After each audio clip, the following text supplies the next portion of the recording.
Hello students, welcome to the another session of carbon and its compound. Today we are going to start a very important topic of this chapter, that is homologous series.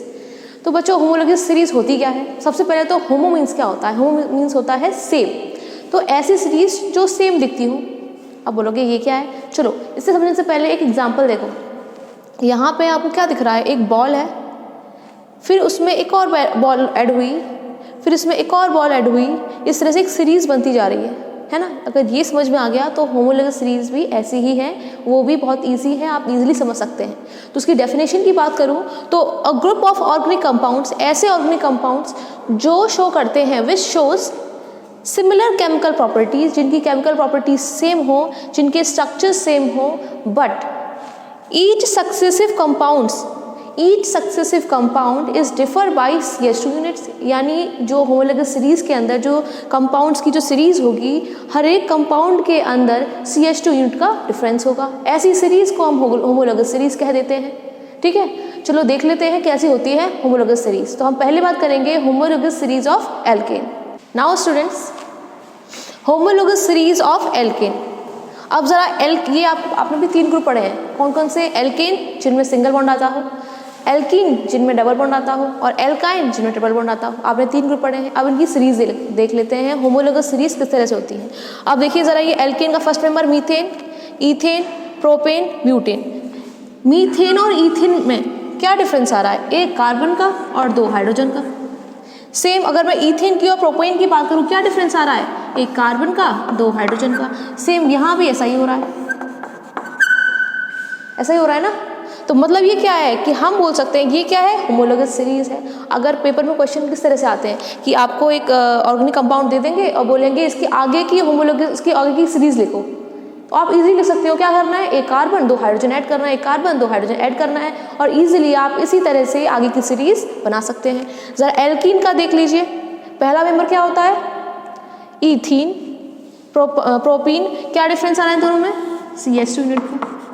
Same यहाँ पे भी propene और butene, क्या difference आ रहा है? CH2 unit का. तो ये भी क्या है? ये एल्कीन की होमोलोगस सीरीज है.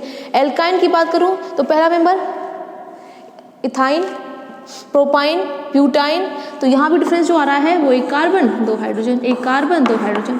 तो यही होती है आपकी होमोलोगस सीरीज. ऐसी सीरीज जिनके अंदर सक्सेसिव कंपाउंड के अंदर CH2 यूनिट का डिफरेंस हो, उन्हें हम होमोलोगस सीरीज कह देते हैं. ज़रूरी नहीं है कि आप एल्कीन एल्काइन की ही बनाएं, आप और भी बना सकते हैं. लेकिन जैसे अल्कोहल की भी बना सकते हैं. फॉर एग्जांपल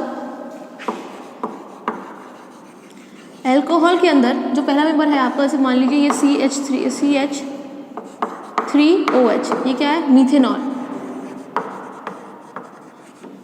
अगर मुझे इसकी आगे की सीरीज बनानी है, क्या करूंगी मैं? एक कार्बन और 2 हाइड्रोजन ऐड कर दूंगी. वही एक कार्बन यानी C2 हो जाएंगे और H5 हो जाएंगे, OH. कौन? इथेनॉल. उसके आगे अगर बनानी हो तो फिर एक कार्बन ऐड कर दोगे, C3 और 2 हाइड्रोजन, तो 5, 6, 7 OH. तो आप इजीली इसी तरह से होमोलोगस सीरीज बना सकते हैं. होमोलोगस सीरीज पढ़ने के बाद इनकी कैरेक्टरिस्टिक्स देख लेते हैं कि होमोलोगस सीरीज की कैरेक्टरिस्टिक्स क्या होती है. Now students, characteristics of homologous series. आपने पहले ही इसकी डेफिनेशन में देखा था कि होमोलोगस सीरीज के जितने भी मेंबर्स होते हैं उनकी properties, chemical properties are same and their structures are same. पहली कैरेक्टरिस्टिक्स तो यही हो गई कि all member of homologous series have same chemical properties. Same नहीं बोलोगे, सिमिलर बोलोगे. Similar chemical properties and structure. ठीक है. दूसरा क्या था कि जितने भी मेंबर्स होते हैं सक्सेसिव मेंबर, उनमें डिफरेंस कितना आता है? डिफर बाय CH2 यूनिट, है ना. Each successive member is differ by CH2 unit. Third क्या है? अच्छा, आपने देखा एल्कीन की एक होमोलोगस सीरीज थी, एल्कीन की एक होमोलोगस सीरीज थी, एल्काइन की एक होमोलोगस सीरीज थी. इट मीन्स जितने भी मेंबर्स होते हैं उनका जनरल फॉर्मूला सेम रहता है. ठीक है. तो होमोलोगस सीरीज के जो मेंबर्स हैं उनका जनरल फॉर्मूला सेम रहेगा. शो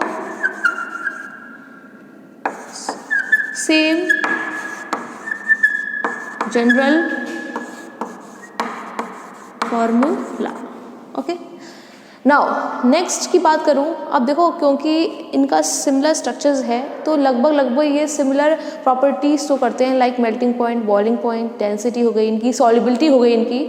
लेकिन अगर मैं सक्सेसिव की बात करूं तो हर बार एक कार्बन बढ़ता जा रहा है, तो जो इंक्रीमेंट आएगा बॉइलिंग पॉइंट पे, है ना, या फिर सॉल्युबिलिटी पे, वो ग्रेजुअल इंक्रीमेंट आएगा क्योंकि हर बार एक कार्बन बढ़ रहा है ना, इसलिए।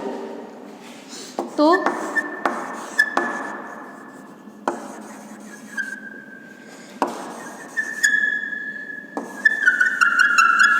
gradual change in boiling point, solubility,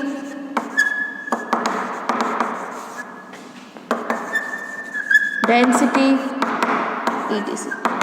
ठीक है, तो ये थी कुछ कैरेक्टरिस्टिक्स होमोलॉगस सीरीज की। मुझे नहीं लगता आप इसको भूल पाएंगे या फिर इसमें से क्वेश्चंस नहीं कर पाएंगे। बहुत इजी से क्वेश्चंस आते हैं, आपको 4-5 ऑर्गेनिक कंपाउंड्स दे दिए जाएंगे और बोलेंगे फाइंड करो इनमें से कौन सी होमोलॉगस सीरीज हैं, कौन से होमोलॉगस हैं। तो आप इजीली फाइंड कर सकते हैं। कैसे कि जिनके अंदर CH2 यूनिट का डिफरेंस आ रहा है या फिर मॉलिक्यूलर मास 14 यूनिट का डिफरेंस आ रहा है, तो आप बोल सकते हो कि ये होमोलॉगस सीरीज है। या फिर आपको एक ऑर्गेनिक कंपाउंड दे देंगे और बोलेंगे कि आगे की सीरीज बनाओ, तो ईजिली आप CH2 यूनिट ऐड करके आगे की सीरीज भी निकाल सकते हैं। तो यहाँ पे आपका होमोलॉगस सीरीज वाला टॉपिक खत्म होता है। Now we are going to start another topic, that is isomer. Now students, isomers क्या होते हैं? बहुत ही ईजी टॉपिक है। इसको आप समझने से पहले ना थोड़े अपने चाइल्डहुड मेमोरीज में चले जाओ। याद है बचपन में आपके पास बहुत सारे ब्लॉक्स हुआ करते थे। जैसे मान लो आपके पास 8 ब्लॉक हैं, तो आपने 8 ब्लॉक को किसी अदर तरह से जोड़ा तो कुछ नया बन गया। फिर उन्हीं ब्लॉक को कुछ उल्टा सीधा या टेढ़ा मेढ़ा फिर जोड़ दिया तो एक नई चीज़ बन गई। वही है आइसोमर्स। यानी आपके पास 8 ही ब्लॉक हैं, लेकिन आप उनको इस तरह से जोड़ रहे हो कि आपके पास नए स्ट्रक्चर्स बन के आ रहे हैं। ठीक है, तो आइसोमर्स क्या होते हैं? ऐसे ऑर्गेनिक कंपाउंड्स जिनका मॉलिक्यूलर फॉर्मूला तो सेम हो पर डिफरेंट स्ट्रक्चर्स हो, उन्हें कहते हैं आइसोमर्स। चलो देख लेते हैं। तो देखो, पहले अगर मैं एक कार्बन लूँ तो एक कार्बन से क्या बनाऊंगी? तो एक कार्बन हो, 2 हो, 3 हो, इनके कोई आइसोमर्स नहीं बनते। ठीक है, यानी मैथ, एथ और प्रॉप कोई आइसोमर्स शो नहीं करते हैं। जो आइसोमर्स बनना शुरू होते हैं वो होते हैं आपके ब्यूटेन से। तो आइसोमर ऑफ ब्यूटेन, ठीक है, क्या होता है फॉर्मूला ब्यूटेन का पता है? चलो बताओ, C4H10। ठीक है students, I know the chalk sound is very annoying, so don't bother. तो ब्यूटेन में आपके होते हैं 4 कार्बन।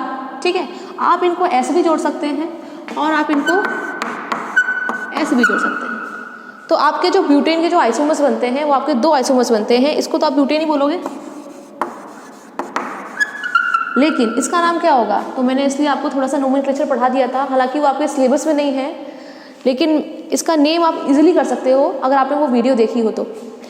ये आपकी है parent carbon chain. Second carbon पर कौन लगा हुआ है? Methyl group. तो आप उसको बोलोगे 2-मिथाइल प्रोपेन। ठीक है स्टूडेंट्स, अब ये ऐसे नहीं है, यहाँ पे हाइड्रोजन जुड़े हुए हैं। यहाँ पे CH3 H2 H2 H3, इस तरह से यहाँ पे CH3 CH3 H3 और यहाँ पे CH। ठीक है स्टूडेंट्स, तो ये ब्यूटेन के आपके 2 आइसोमर्स बनते हैं, एक ब्यूटेन और एक 2-मिथाइल प्रोपेन। इसी तरह से अगर मैं बात करूँ आइसोमर्स ऑफ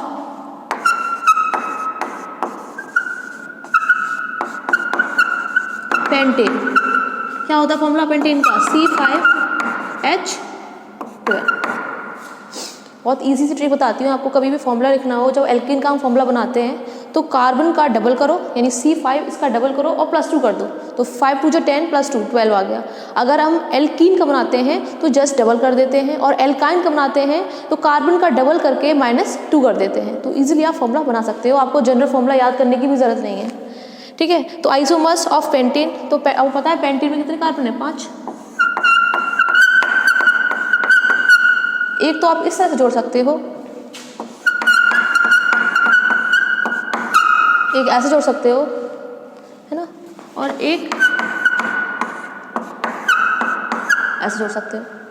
इसके अलावा आप कुछ बच्चे ये भी कह रहे होंगे, अरे मैम ने तो यहाँ जोड़ा है, हम ऐसे भी जोड़ सकते हैं ना, ऐसे। है ना, कुछ सोच रहे होंगे। पर भाई वो और ये एक ही बात है, क्योंकि यहाँ भी सेकंड कार्बन पे मिथाइल ग्रुप लगा हुआ है और उधर भी सेकंड कार्बन पे मिथाइल ग्रुप लगा हुआ है, तो वो आइसोमर नहीं है, वो बिल्कुल सेम इसी की तरह है। ठीक है स्टूडेंट्स, तो प्रोपेन के आपके 3 आइसोमर बनते हैं, एक तो स्ट्रेट चेन में, एक इस तरह से और एक इस तरह से। इसका नाम क्या होगा? इसका होगा पेंटेन। इसका नेम क्या होगा? पेंटेन। इसका क्या होगा? तो देखो मैंने बताया था आपको नोमेनक्लेचर में हमेशा हम काउंटिंग वहीं से स्टार्ट करते हैं जहाँ से हमारा सब्स्टिट्यूएंट पास पड़ता हो। तो 1 2 3 4, तो सेकंड में मिथाइल ग्रुप आ रहा है, तो 2 मिथाइल ब्यूटेन। ठीक है स्टूडेंट्स, अब जरा यहाँ देखिए, ये आपकी पेरेंट कार्बन चेन है और सेकंड कार्बन पे 2 मिथाइल ग्रुप लगे हुए हैं, तो उसे आप क्या बोलेंगे? 2,2, क्योंकि इसकी भी सेकंड पोजीशन है और इसकी भी सेकंड पोजीशन है, तो 2,2 डाई मिथाइल प्रोपेन। तो आज आपका होमवर्क है, आप आगे के 4 जो मेंबर्स हैं, कौन कौन मैंने ब्यूटेन बता दिया, पेंटेन बता दिया, आप हेक्सेन, हेप्टेन, ऑक्टेन, इनके आइसोमर्स घर पे बनाएंगे। कितने आइसोमर्स बनते हैं, वैसे इतना लंबे आते नहीं हैं, लास्ट हेप्टेन हेक्सेन तक याद कर लीजिए, मतलब बनाना सीख लीजिए, वहीं तक आता पेपर में आपके। तो ये है आपका आइसोमर्स, यहाँ पे आपका ये टॉपिक खत्म होता है। In the next video we are going to start another topic, that is properties of ethanol and ethanoic acid. Thank you.